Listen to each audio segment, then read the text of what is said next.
They thought he was just another broken man in a wheelchair. Black, old, fragile, easy to ignore. So they mocked him. They spilled hot coffee on his wheels, called him names, laughed as they trapped him in corners just to watch him struggle. Guards looked the other way. Nurses were warned to stay silent. And in a place built to crush spirits, their cruelty only got worse. But what none of them knew was that this useless old man was faking every limp, every shake, every slumped shoulder, because underneath the mask of weakness was one of the highest-ranking FBI agents in the country. And he wasn't there by mistake. He was sent to expose them all, and when they tried to break him one last time, he stood. What happened next? It didn't just turn the prison upside down, it forced the entire system to face what it had done. The fog hung thick and heavy as the prison transport bus rumbled through the pre-dawn darkness. Iron Ridge State Prison loomed ahead, its harsh floodlights cutting yellow beams through the murk. Inside the bus, Elijah Brooks sat quietly in his wheelchair, his weathered hands trembling just enough to be noticed. He kept his posture deliberately slumped, shoulders curved inward beneath the thin, state-issued jacket that hung loose on his frame. The intake process was a symphony of humiliation. Metal doors clanged, voices echoed off concrete walls, and guards barked orders with practiced indifference. "Keep it moving!" They herded the new arrivals through like cattle. Elijah noticed them before they noticed him. Derek Raines and his crew lounging against the wall with predatory eyes. The whispers started immediately. "Look what we got here," Derek muttered, loud enough to carry. "Grandpa's come to join us." Cruel laughter rippled through his group. One of them made a show of spitting on the floor near Elijah's wheels. "Useless old man," another one drawled. "Won't last a week." Elijah kept his eyes forward, his expression calm, despite the slurs that grew increasingly bold and racist. He'd expected this, had counted on it even. When Derek accidentally bumped his wheelchair, making it lurch sideways, Elijah allowed himself to grunt softly in discomfort. "Watch where you're going. Hold timer," Derek sneered. "Might hurt yourself in here." The medical screening area offered a brief respite. Nurse Marty Caldwell noticed the fresh bruises darkening on Elijah's wrists where rough hands had yanked him during processing. Her tired eyes softened with concern as she gently examined him. "Those look painful," she said quietly, careful not to draw attention from the guard posted by the door. "Are you having any other trouble?" "No, ma'am," Elijah replied softly. "Just the usual welcome wagon." Marty's mouth tightened. She'd seen this before. Too many times. Against protocol, she filled an extra paper cup with water and placed it discreetly on his armrest. The guard shifted, frowning. "Time's up, Nurse Caldwell." "Just finishing his intake forms," she called back, but her eyes met Elijah's with silent compassion. The lunchroom proved to be another gauntlet. The ramp leading to the serving line was narrow, barely wide enough for Elijah's wheelchair. Derek's crew was waiting, spreading themselves across the entrance with calculated casualness. "Looks like someone's stuck," Derek announced with mock concern. "Shame about that ramp being blocked. Guess you'll have to wait." They drew out the moment, watching as Elijah attempted to maneuver his chair at different angles. Their laughter grew with each failed attempt. Other inmates hurried past, heads down, unwilling to get involved. Through it all, Elijah maintained his composure. He didn't plead, didn't show anger, just waited with quiet patience until a guard finally noticed and ordered the group to move. When lights out came, Elijah sat alone in his cell, listening to the cacophony of prison night sounds. Distant shouts, the squeak of guard boots on concrete, the metallic symphony of doors being checked and locked. "Lord," he whispered into the darkness, his voice heavy with genuine weariness, "grant me strength for what's ahead." The prayer was short, but heartfelt. He could feel the weight of eyes watching him, sizing him up as the easiest target in the yard. But in that moment of apparent weakness, Nurse Marty's small act of kindness, that extra cup of water, that gentle touch checking his bruises, reminded him that even here, humanity could survive. The night settled around him, filled with the quiet sounds of men trying to sleep in cages. Tomorrow would bring new challenges, new threats. But for now, in this moment of solitude, Elijah let himself feel the full burden of his role, appearing weak when he wasn't, inviting cruelty so he could expose it, becoming a target so others might eventually be safer. The next morning arrived with the harsh clang of metal doors and shouting, "Guards, count time! On your feet!" The command echoed down the cell block, followed by the rhythmic sound of boots on concrete. Elijah sat quietly in his wheelchair, his weathered hands folded in his lap. A young guard roughly pushed him toward the day room, treating him more like cargo than a person. The wheels squeaked against the worn linoleum floor. "Look who it is! Grandpa's taking his morning roll," Derek Rains called out, his voice dripping with mockery. He stood with his usual group near the wall, their faces twisted in cruel amusement. "Better watch out. He might run you over at 2 miles per hour. One of Derek's followers, a stocky man with tattoos crawling up his neck, deliberately bumped past Elijah's chair, sloshing his coffee. The dark liquid splashed across the floor, creating a slick puddle around Elijah's wheels. "Oops," the man sneered. "Guess you're stuck. Now, old-timer." Laughter rippled through the group as Elijah's wheels spun uselessly in the spill. He kept his expression carefully neutral, though his hands tightened slightly on the armrests. "Can't even roll yourself out of trouble," Derek taunted. "What's wrong, boy? Age finally catch up with those arms?" The racial slur hung in the air like poison. But before things could escalate further, a quiet voice cut through the tension. "That's quite enough." Chaplain Thomas Weller stood in the day room entrance, his wire-rimmed glasses catching the fluorescent light. Though his voice was soft, it carried an unmistakable authority earned through decades of prison ministry. The chaplain made his way over, his worn Bible tucked under one arm. He surveyed the coffee spill with tired eyes that had seen too much cruelty. "Mr. Brooks, I believe we discussed you helping in the chapel library. Why, don't we head there now?" Without waiting for the others to respond, Chaplain Weller carefully guided Elijah's chair around the spill and toward the door. As they moved away, Derek's mocking laughter followed them down the corridor. The chapel library was a small room lined with metal shelves holding well-used Bibles, hymnals, and religious texts. Sunlight filtered through the high windows, creating pools of warmth on the scratched wooden table in the center. "You'll be safe here," the chaplain said quietly, helping position Elijah near a shelf of hymnals that needed organizing. "Not many come to this section." Elijah nodded gratefully, beginning to dust the old books with careful movements. The peaceful quiet was a stark contrast to the hostile day room. Later that morning, Nurse Marty appeared in the doorway, glancing quickly down the hall before slipping inside. From beneath her clipboard, she pulled out a folded prison-issue blanket. "For the cold nights," she whispered, tucking it beside Elijah's chair. "Don't let anyone see where you got it." Before leaving, she shared a knowing look with Chaplain Weller. They were both small acts of kindness in a place designed to crush the spirit. The chaplain sat with Elijah as afternoon light began to fade, their heads bowed in prayer. "Lord, help us remember that every soul here carries your image, even when the world sees only broken things." But the relative peace couldn't last. At evening medication distribution, Elijah watched a guard carelessly lose his request slip for pain medication. Down the hall in the infirmary, he heard an elderly inmate's calls for assistance go deliberately unanswered. The pattern became clear. This wasn't random cruelty. The most vulnerable were being targeted systematically, their basic needs denied through accidents and oversights. That night in his cell after lights out, Elijah's entire demeanor transformed. The slight tremor left his hands. His shoulders straightened almost imperceptibly. With practiced movements, he located a hidden seam in his thin mattress and extracted a small object. His FBI credentials, carefully wrapped in plastic. Special Agent Elijah Brooks ran his fingers over the badge, his expression sharpening with focus. The wheelchair was a cover, chosen specifically because no one looks too closely at a disabled old man. It let him observe without being noticed, gather evidence while being dismissed. The sound of footsteps approached his cell. Elijah quickly concealed the badge as Derek Rains appeared at the bars, a malicious smile playing across his face. "Sleep tight, old-timer," Derek murmured. "Tomorrow, we're going to see what happens when that chair of yours tips over." Elijah maintained his vulnerable facade, but behind his eyes decades of FBI training assessed the threat. The investigation had just become more urgent. This wasn't just about contraband anymore.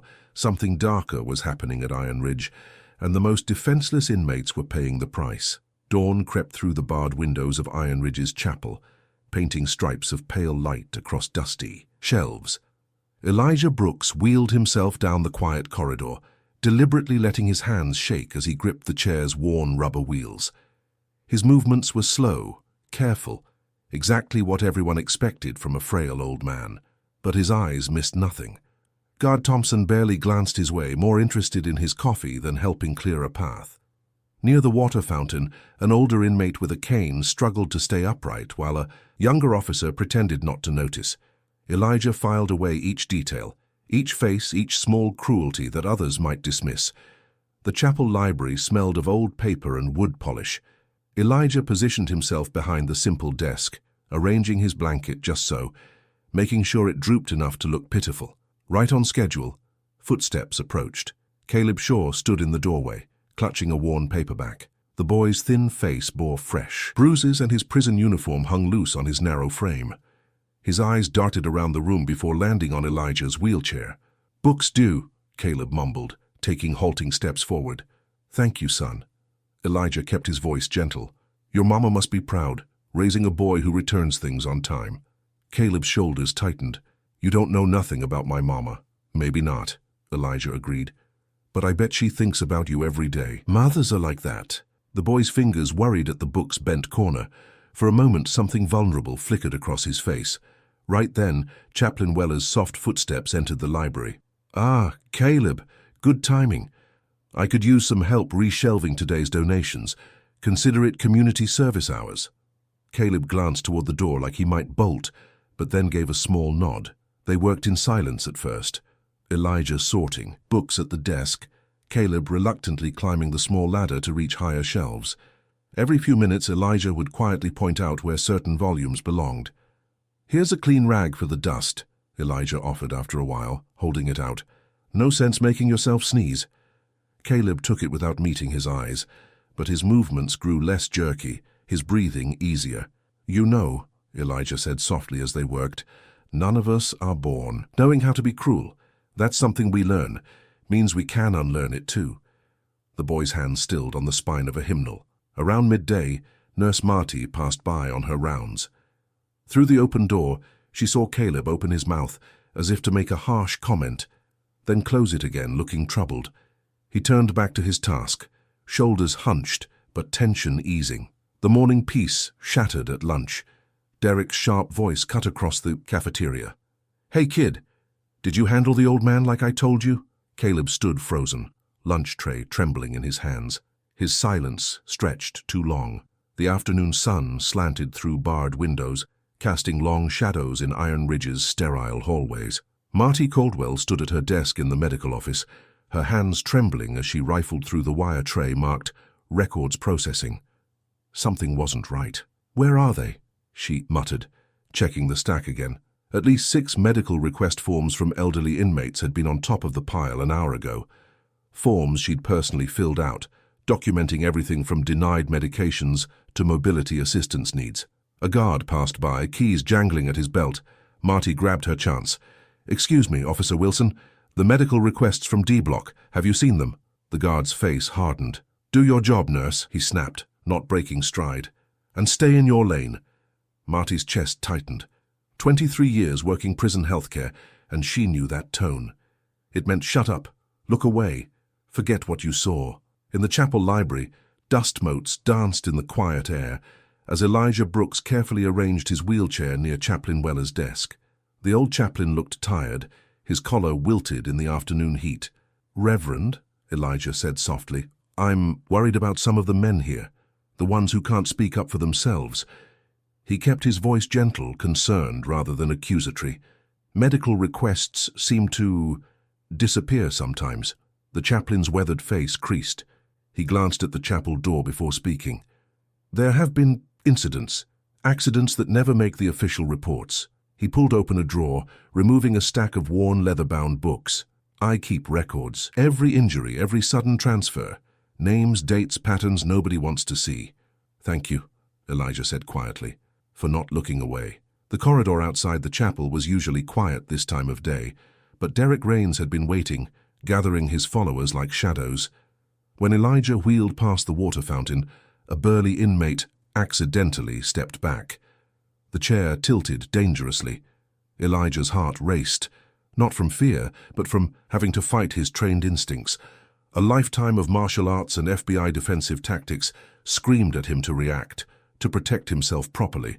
Instead, he forced his movements to be clumsy, apparently lucky. He let the chair bump the wall, using it to right himself while making it look unintentional. Just a frail old man's good fortune. Across the hall, young Caleb Shaw stood frozen, watching. His face was a war between what he'd been ordered to do and what he couldn't make himself become. "You okay there, old-timer?" Derek called out, his mock concern dripping with venom. "Gotta be more careful with those wheels." Elijah kept his voice steady, pleasant even. "The Lord watches over me," he said simply. It wasn't just faith speaking, it was also perfect cover for his undercover role. Who would suspect a disabled old man who quoted scripture? Later, alone in his cell, Elijah sat in the growing darkness. His prayer was barely a whisper. "Lord, grant me wisdom, not to punish but to protect. Show me how to bring light into these shadows." The night shift changed guards, their boots echoing on metal walkways. 2 of them paused near his cell, laughing. "Another problem case getting transferred tomorrow," one said.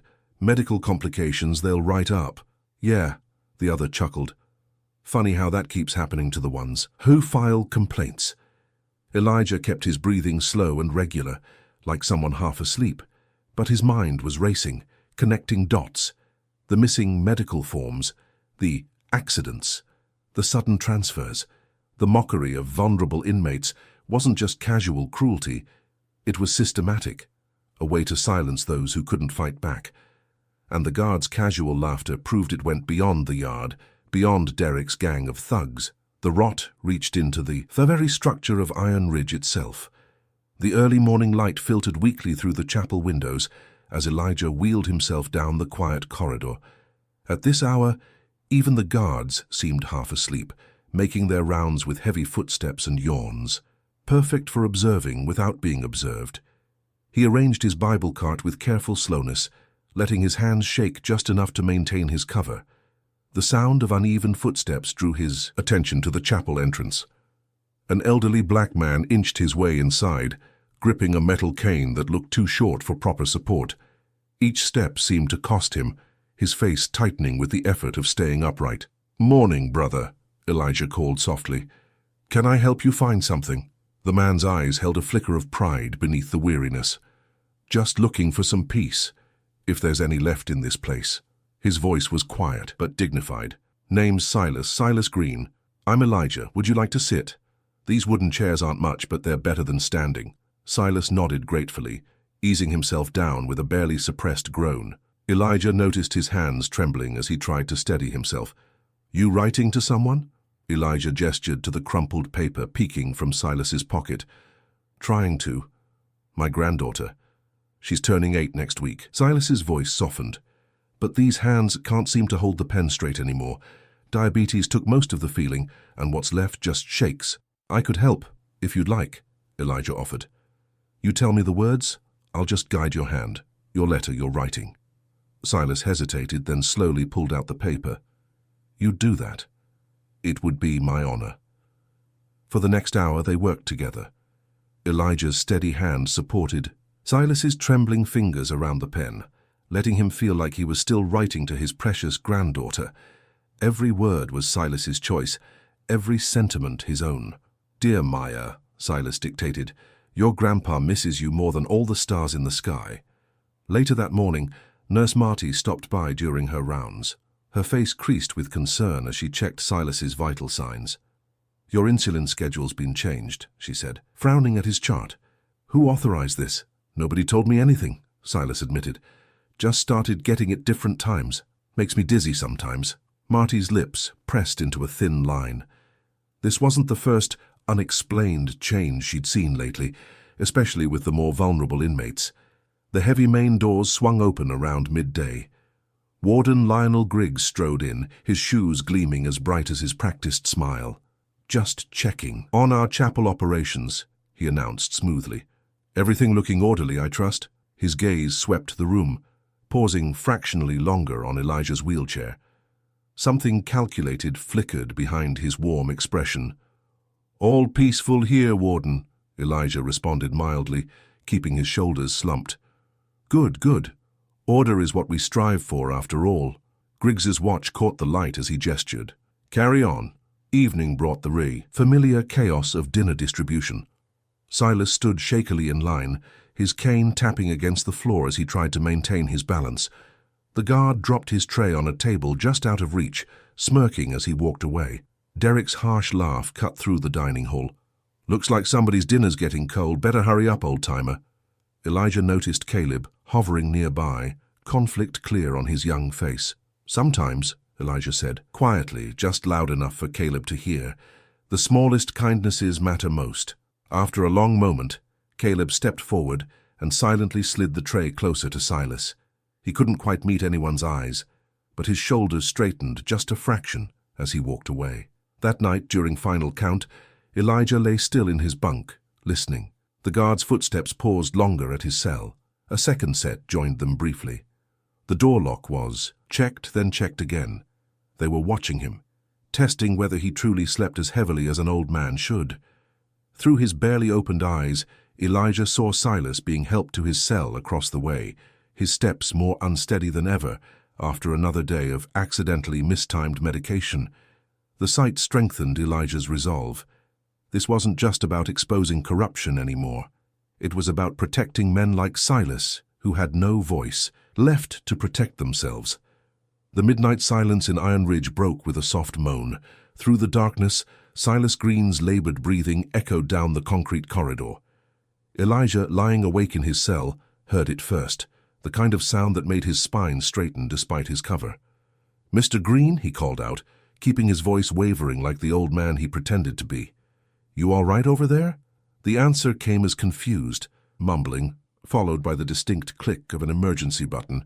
Silas's cell was 3 down from Elijah's, just close enough to hear the growing distress in his neighbor's struggle. 5 minutes passed. Then 10. No guards came.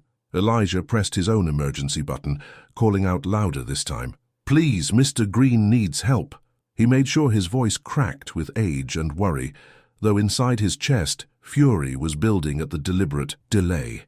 Through the dim light, he could see Silas slumped against his wall, one hand clutching his chest.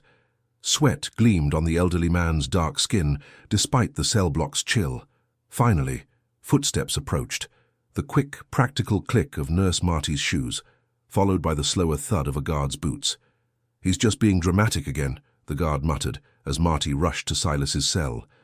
Always pressing that button, Marty's hands moved, swiftly checking Silas's pulse, his skin, his eyes. His blood sugars crashing and his heart rate's all wrong. She turned to the guard, her tired face hardening. "When did he get his evening medication?" The guard shrugged. "Check the log." "I did check the log," Marty said, her voice quiet but sharp as a blade. "It's not there. Again." She pulled out her phone, calling for additional medical support while she started basic treatment. Her hands were gentle with Silas, but her words to the guard cut deep. "Human beings aren't inconveniences, Officer Torres, even the ones behind bars." The guard's radio crackled, and he stepped away, leaving Marty to her work. Elijah watched her stabilize Silas with the kind of efficiency that came from years of experience, and years of seeing too much. Later, after Silas was stable enough to rest, Marty walked back to her small office. The fluorescent lights hummed as she pulled out a fresh notebook from her bottom drawer. Her hands trembled slightly as she wrote the date at the top of the first page. She documented everything. Silas's symptoms, the missing medication log, the delay in response time. Officer Torres's dismissive attitude.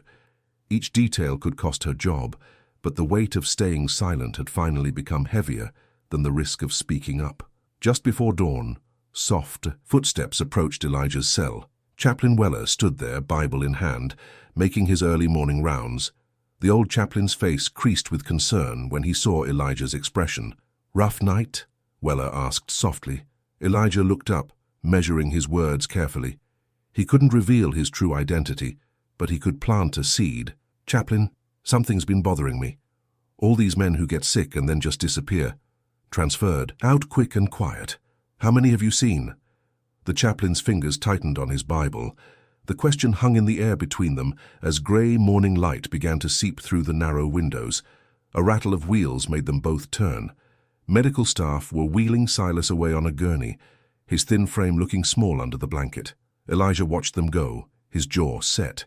He'd come here to investigate corruption, but now he was watching it slowly kill people. The observer's role didn't fit anymore, not when men like Silas were paying the price in pain. The morning sun slanted through the chapel's narrow windows, casting long shadows across worn wooden pews. Chaplain Weller guided Elijah's wheelchair with careful hands, nodding to the guard stationed outside before closing his office door. Library training, he'd said, but his tired eyes told a different story. The chaplain's office was small but neat, with a desk that had seen decades of both prayers and paperwork. Religious texts lined the shelves, alongside stacks of manila folders and composition books. "These go back 5 years," Weller said softly, pulling out a thick leather-bound log. His fingers trembled slightly as he opened it. "I started keeping separate notes when things didn't feel right." Elijah leaned forward in his chair, maintaining his elderly posture while his mind worked sharply. The pages were filled with the chaplain's careful handwriting. "October 15th, Weller read. "James Martinez, age 68, reported dizziness for 3 weeks, listed as non-compliant with medication, transferred next day." He looked up.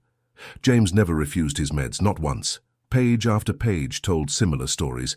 Samuel Wilson, 72, found at the bottom of the stairs, logged as a fall. Robert Chen, 65, complained about delayed insulin, marked as having an attitude problem. "Who signs off on these transfers?" Elijah asked, his voice still gentle but precise. "Medical authority first, then security. Final approval from the warden's office." Weller's shoulders slumped. Always the same pattern, always the same signatures. The door creaked, making them both tense.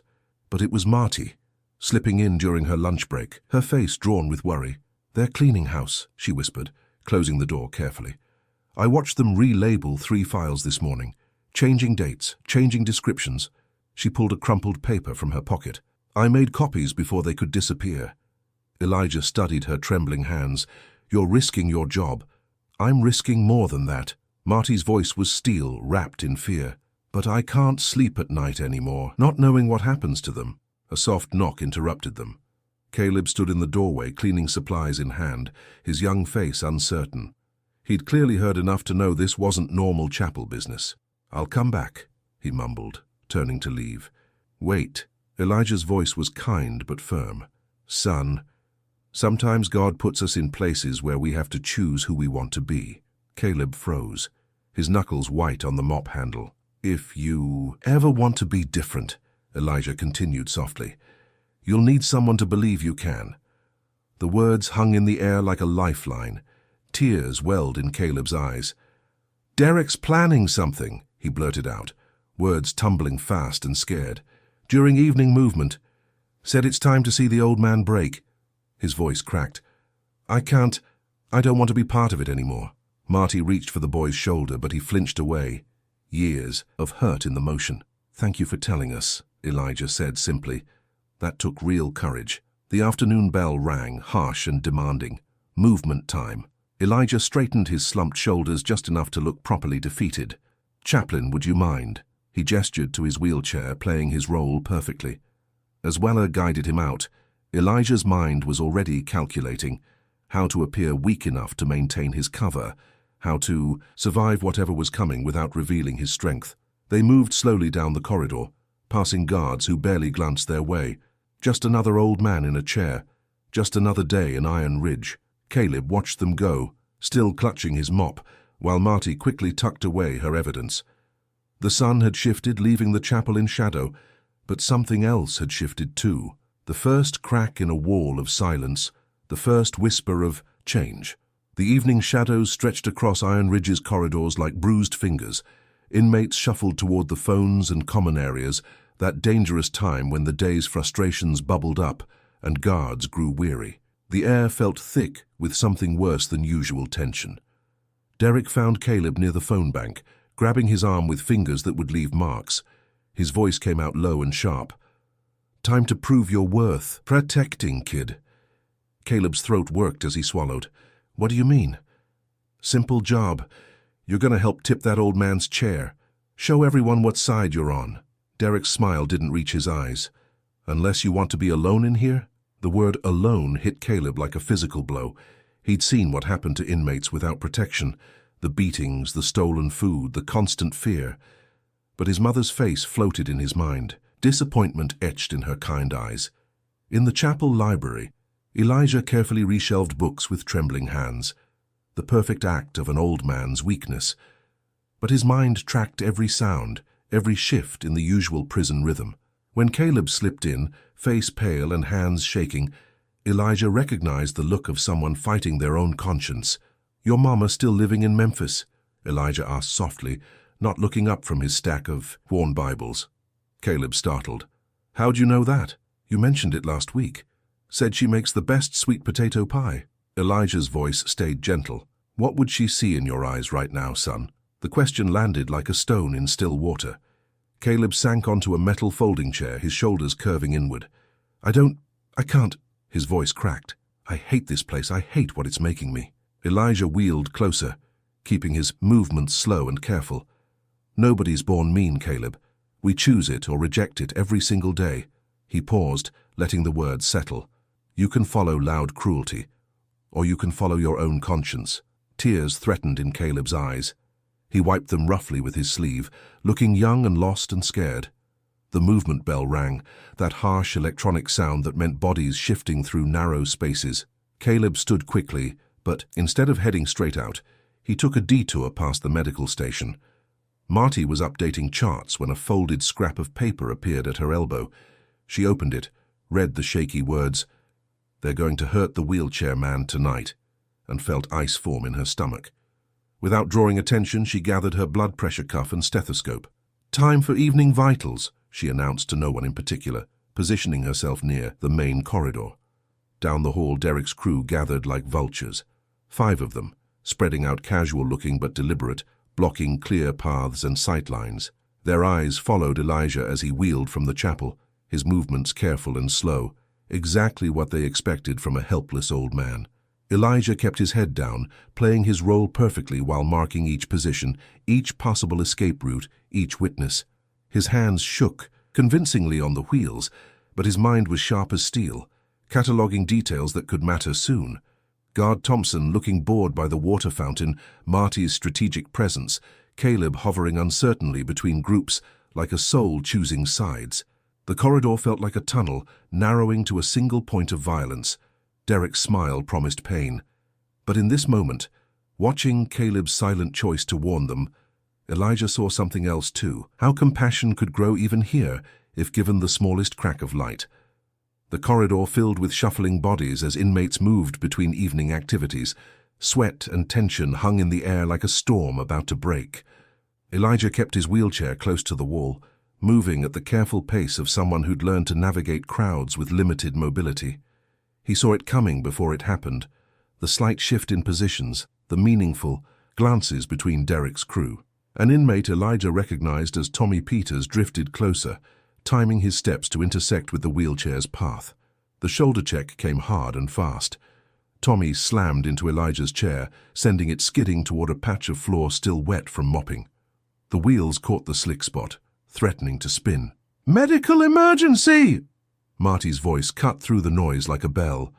She stood at the corner, waving her clipboard. "Need assistance here."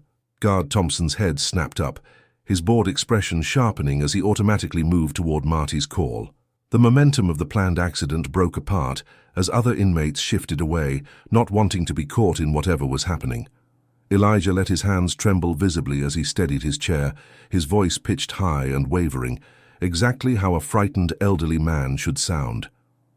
"Please," he said, loud enough to be heard but soft enough to seem weak. "I don't want trouble, just trying to get to my cell." Derek's smile spread slow and cruel across his face. "No trouble here, old-timer. Accidents happen all the time."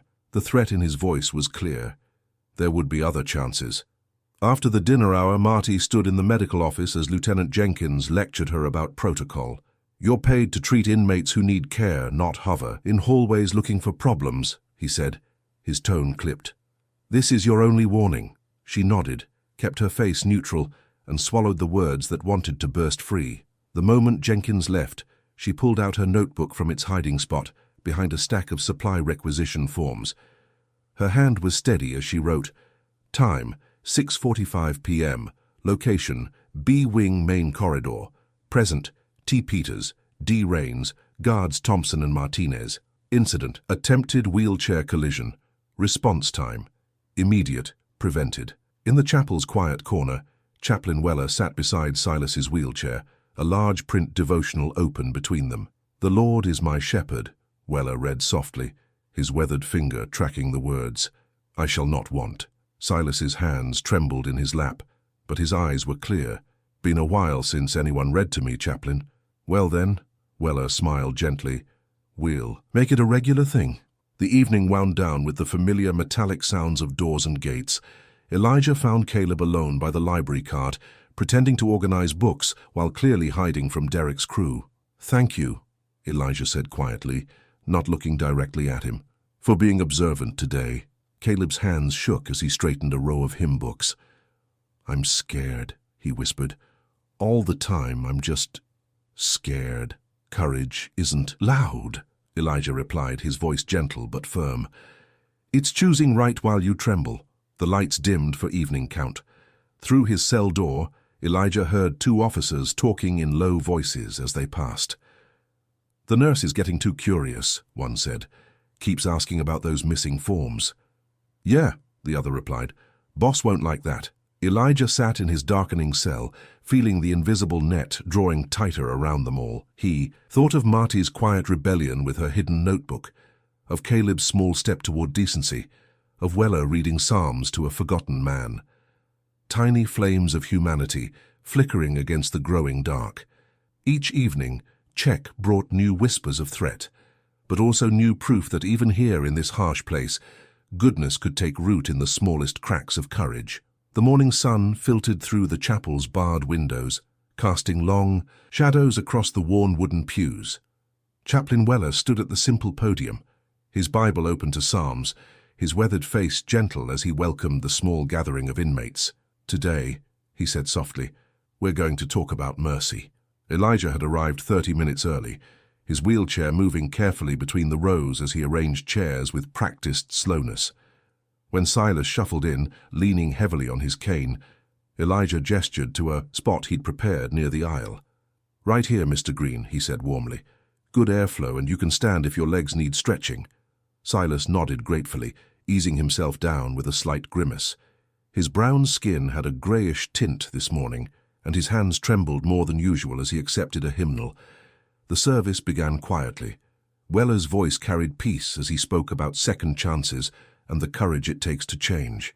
In the third row, Caleb sat with his head bowed, while Derek's crew lounged near the back, looking bored and resistant.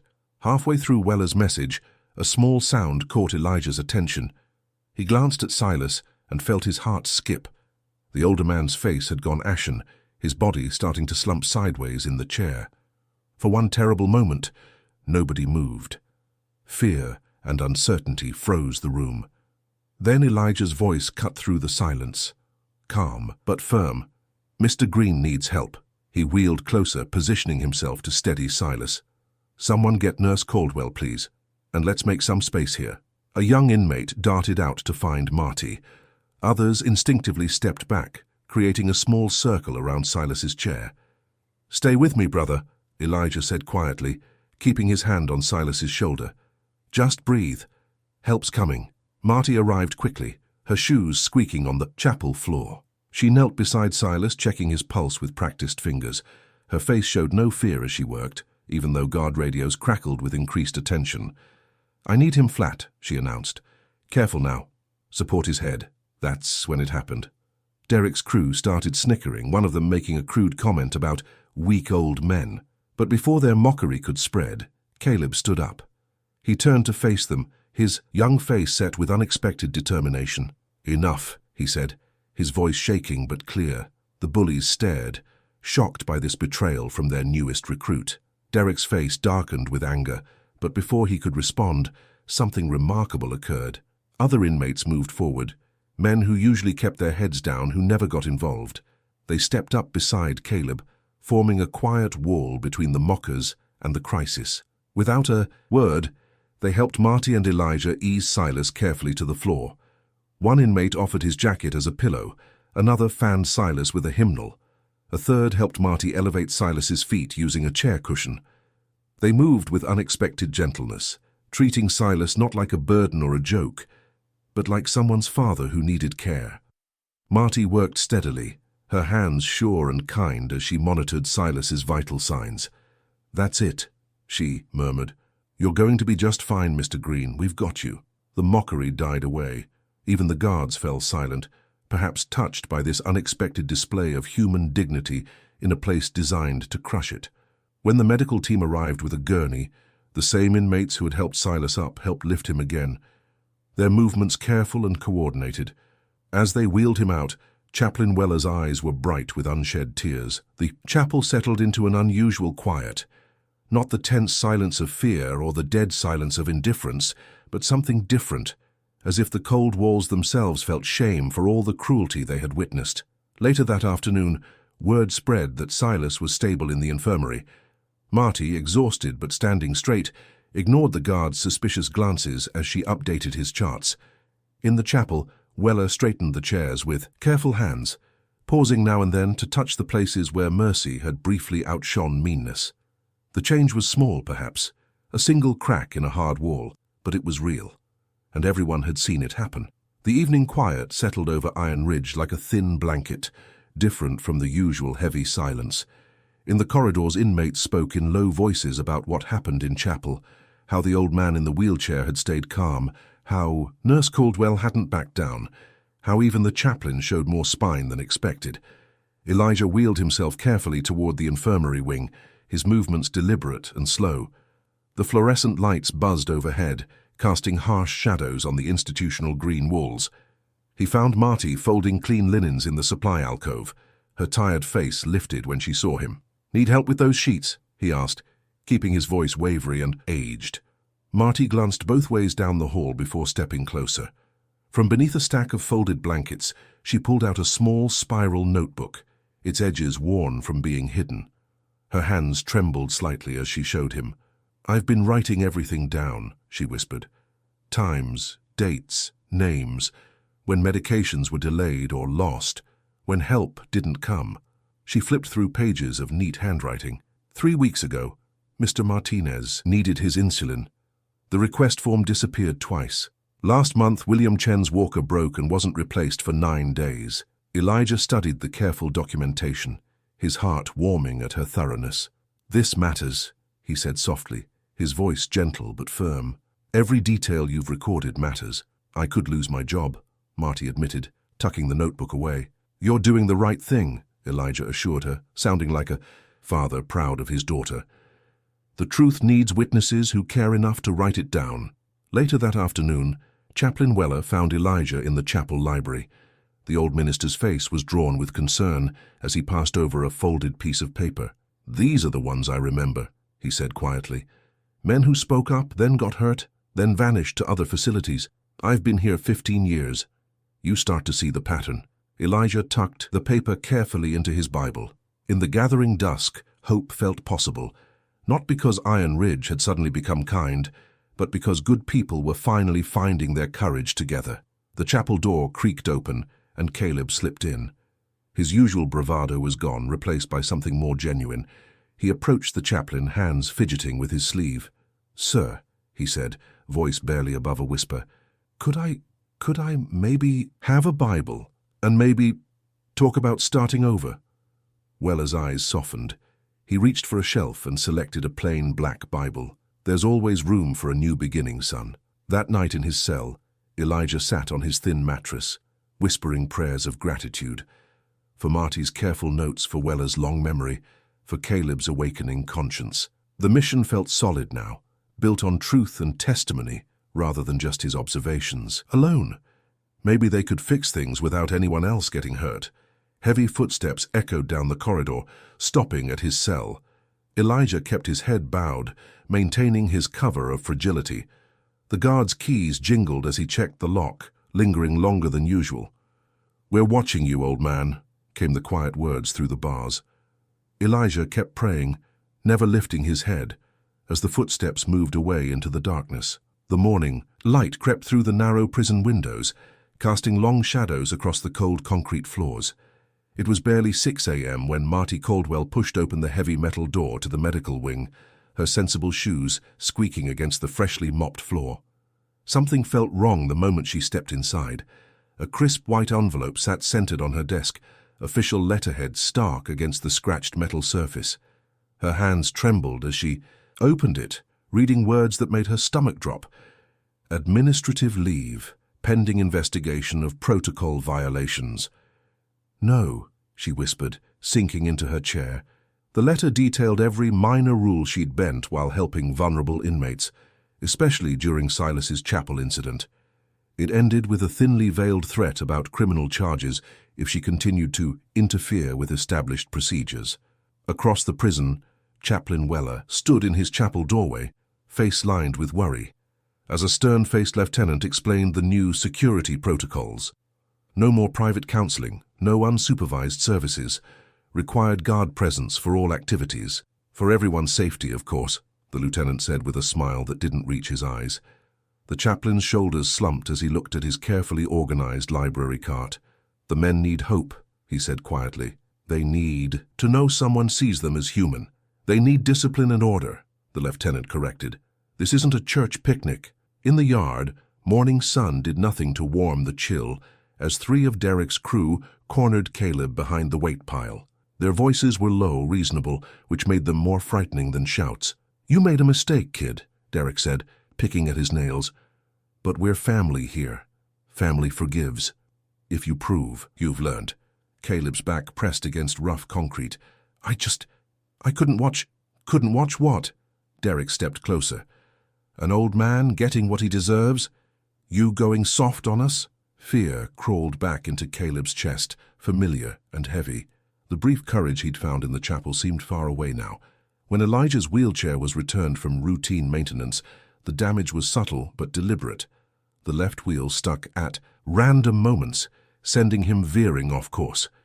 Simple tasks became humiliating performances as he struggled to navigate straight lines. "Need help there, old-timer?" a guard called out, smirking as Elijah fought to reach the water fountain.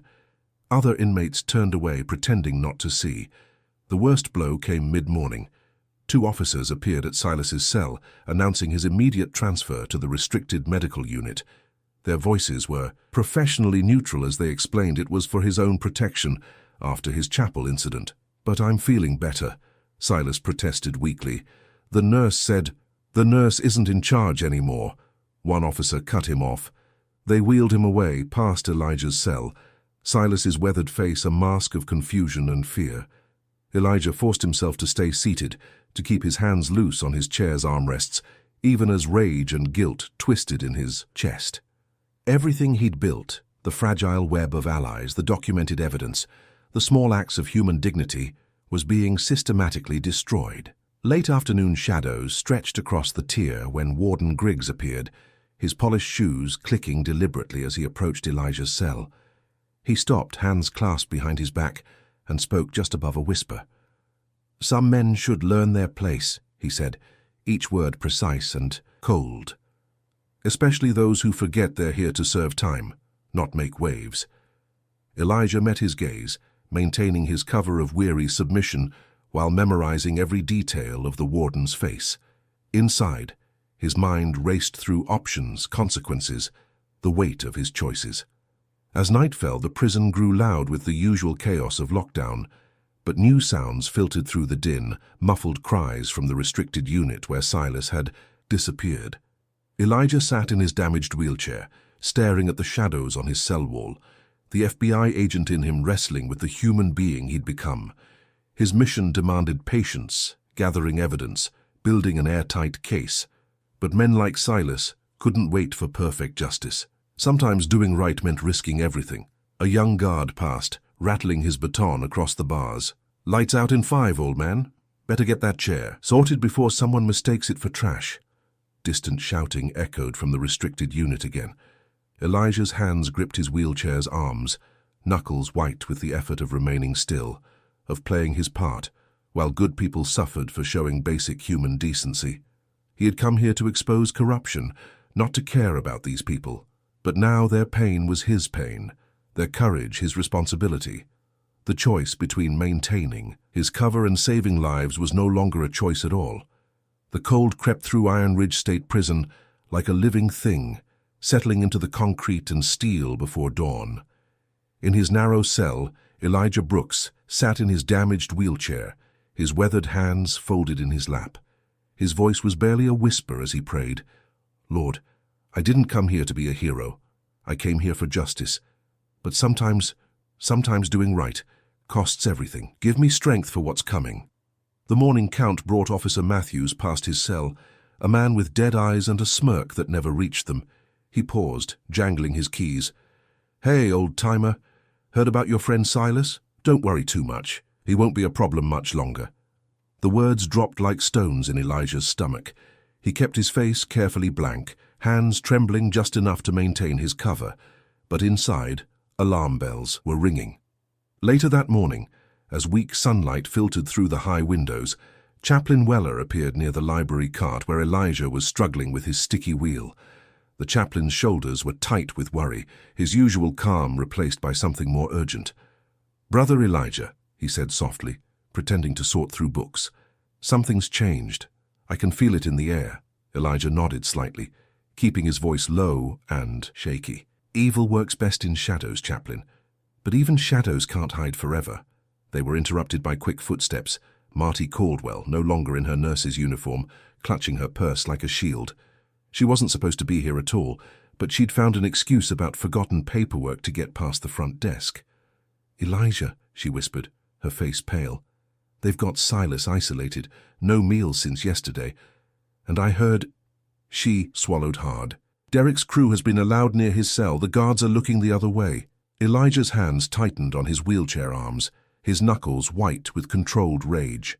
Before he could respond, a shadow fell across them. Caleb Shaw, the young man's face marked with fresh bruises, his lip split and swollen. "Mr. Brooks," Caleb's voice shook. "They're planning it for today, during yard time. Derek says," he glanced around nervously, "says they're gonna make an example. Show what happens to people who don't know their place." Elijah looked at each of them. The chaplain with his quiet strength, Marty with her fierce concern, young Caleb trying to stand straight despite his fear. These good people had risked everything to help him, to protect the vulnerable. He couldn't let them down now. The afternoon bell rang harsh and loud, signaling movement time. Through the windows, Elijah could see inmates filing toward the yard. His damaged wheel squeaked as he turned, every rotation a struggle. Then he saw them, Derek's crew, moving like wolves toward the restricted unit where Silas was kept. Their intentions were written in their swagger, their barely contained violence. Elijah wheeled forward, each turn of the wheels measured and deliberate. His FBI training screamed at him to maintain his cover, to wait for backup, to play it safe. But his conscience, shaped by years of seeing justice denied to the powerless, spoke louder. He positioned himself between the approaching group and the corridor that led to Silas. His hands rested calm on the wheels, while his mind raced through scenarios. Whatever happened next would change everything, his mission, his cover, maybe even his life. Derek's shadow fell across him, followed by cruel laughter. "Look who's trying to be brave. You gonna stop us, old man, in that broken chair?" Elijah felt the weight of watching eyes, inmates, guards, his allies who stood helpless nearby. The moment stretched tight as a wire, ready to snap.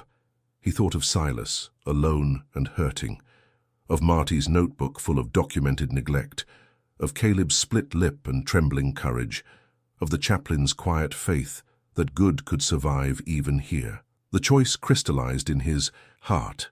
Sometimes justice couldn't wait for perfect timing. Sometimes protecting the innocent meant stepping into the light. The morning sun cast long shadows across the prison yard, but the air felt heavier than usual. Tension crackled like static before a storm. Inmates clustered in small groups, their conversations dropping to whispers as they watched the scene unfold. Silas emerged from the building, each step a battle. His cane trembled against the concrete, his fingers white-knuckled around the handle. The medical neglect showed in every uncertain movement, The slight sway in his stance, the paleness of his face, the careful way he tested each step. Derek's crew moved like wolves, casual but calculated. They spread out in what looked like random positions but formed a subtle cage around Silas. Their smiles held nothing friendly.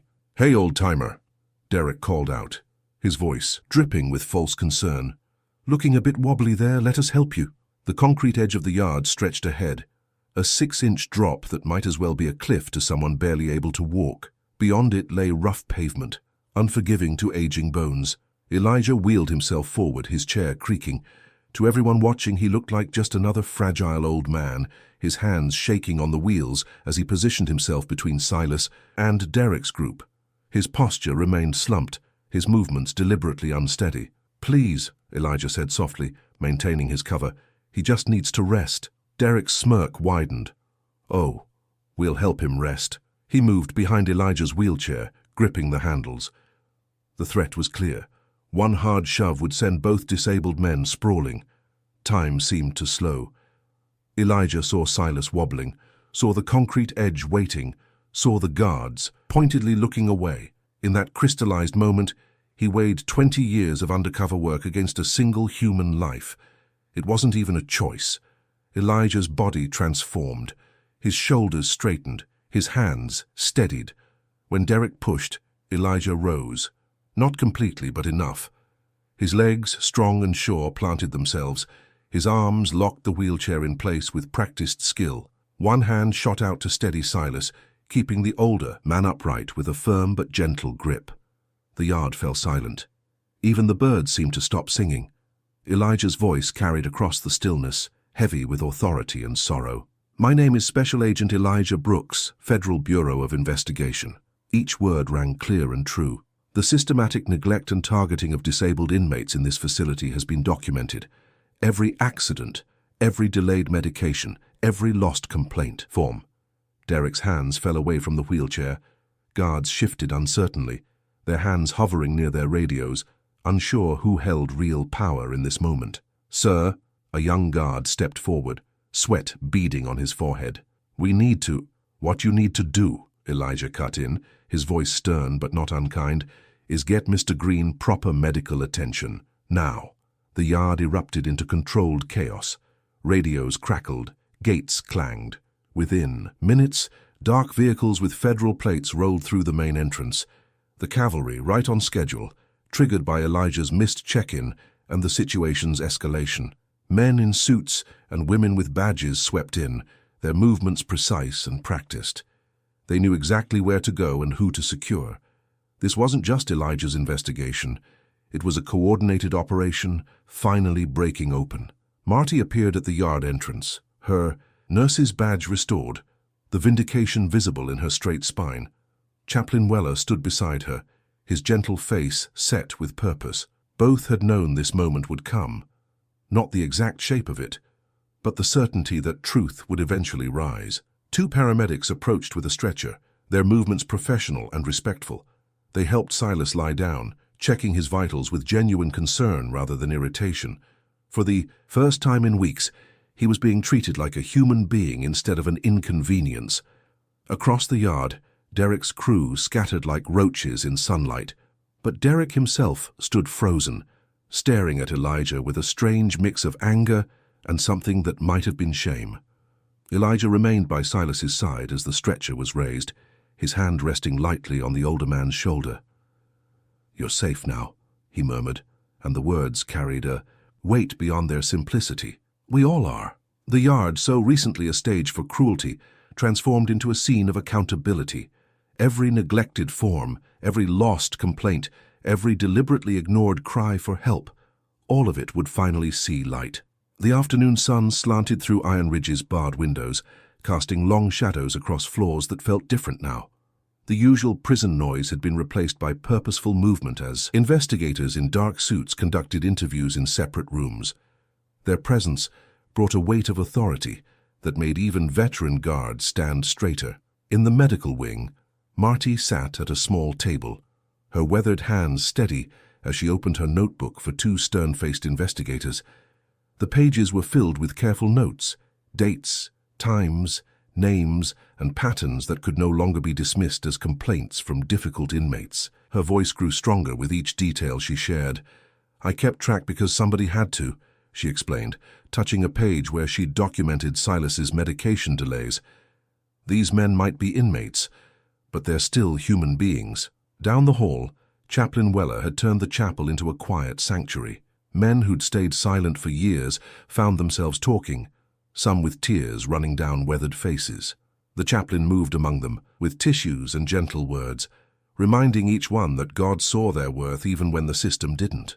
"Your pain matters," he told a trembling older inmate. "Your story matters. And things are going to be different now." In a small office near the administration block, Caleb sat with his shoulders straight, though his hands shook as he gave his statement. He described the pressure to join Derek's crew, the casual cruelty that had become normal, and the moment he'd chosen to help instead of hurt. "I was scared," he admitted, his voice barely above a whisper. "But Agent Brooks showed me you can be scared and still do what's right." When they led Derek away, his face was twisted with rage and disbelief. No more swagger, no more power, just a man facing the consequences of years of unchecked hatred. He shouted threats until they put him in restraints, but his words held no weight anymore. The changes came steadily over the following weeks.